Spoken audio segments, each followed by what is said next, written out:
My name is Olubankole Wellington, also known as Banky W. And it's an honor to be here tonight with you guys to share some ideas with you. So Nigeria is an interesting place, isn't it? It's one of a kind. It's like really awesome and really terrible at the same time. Let me explain. So if you're Olamide Bado, the voice of the street, it's the place where all your dreams as an artist, all those dreams have come true. But if you're a voice on the street, it's a place where all your dreams are shattered and taken away. If you're Tiwa Savage or Brahma Sadao or Auntie Mo Abudu or Mrs. Adesuwa Itomi Wellington, hi baby. But if you're any one of those females, it's a place where you can break through stereotypes, break through barriers, and shine and succeed and make something of yourself. But if you're Boko Haram, it's the place where you can kidnap 200 female children at the same time and get away with it. Nigeria is the place that inspired so much literary genius in the mind of a young girl that the world now has no choice but to respect and reckon with Chimamanda Adichie. But Nigeria is also the place where a senator can marry a 13-year-old and get away with it. Nigeria is the birthplace of the legend that is Fela Anikulapo Kuti. Okay? Most of us can agree, arguably he's the greatest, most iconic musician in our history. But it's also the place where songs that Fela wrote in the 70s sound like they could have been written last week. Because the issues are the same. Or worse, in Nigeria we don't have any state-of-the-art universities. We don't have any world-class medical research centers. Not one. But you know what we do have? We have state-of-the-art, world-class, billion-dollar churches. Now don't get me wrong. I'm not saying that praying is a bad thing. Praying for healing is a good thing. We should all do it. But isn't it better to be able to pray with your pastor and go and see a doctor as well? Isn't that a better option? We have a Vibranium Valley. Anybody know a Vibranium Valley? Okay. In Vibranium Valley, Nigeria has amazing digital technology startups. They're doing amazing, innovative, fantastic things. But it's also the place where some schools attempt to teach computer science technology without one working computer. One. How are we educating the leaders of tomorrow without the computers of today? What good is having a House of Representatives if you are not actually being represented? They have the ability to make being gay illegal, a crime punishable by 14 years jail time. But they cannot save one child bride. One.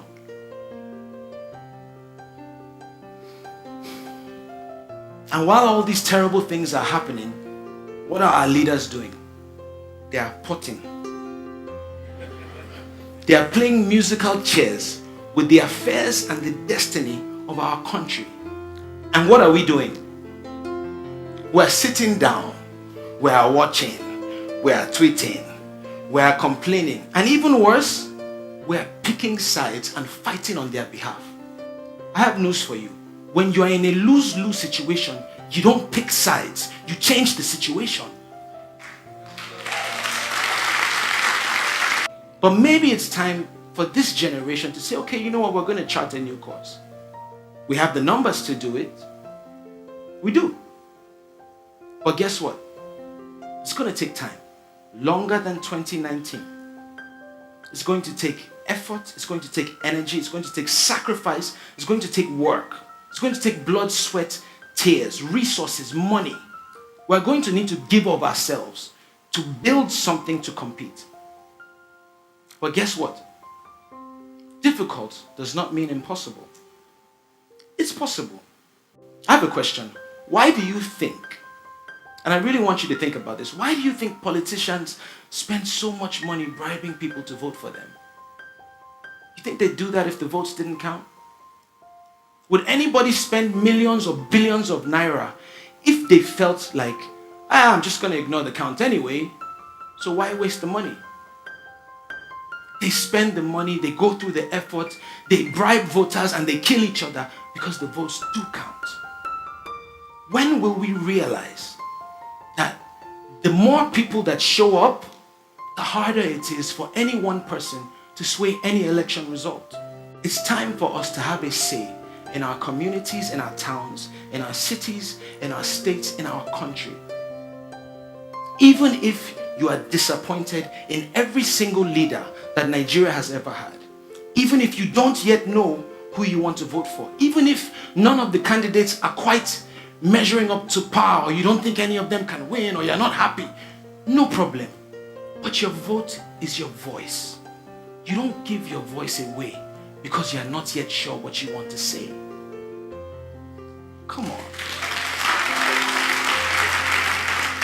Spend less time pointing out problems and more time being part of the progress. Each of us can do something. Each person. You might not be able to fix the entire Ministry of Education, but maybe you can help one school. Maybe you can buy one school some computers or some musical instruments, or help them fix their desks. Maybe you can help one school.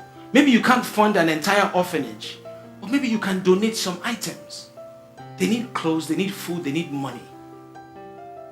You don't have to be the Minister of Health to help the sick. Go to your local hospital, go to Luth. You will see thousands of people that cannot pay the very basic of medical bills. Thousands. Drive once a month. If you have 20K, drive once a month. Talk to a nurse. They're there. Meet one need. Help one person. Help one school. True change will only come when you are frustrated enough about a problem to do something about it.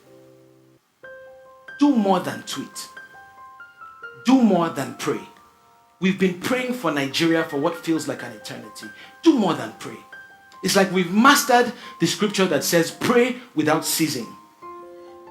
But we have forgotten about the scripture that says faith without works is dead.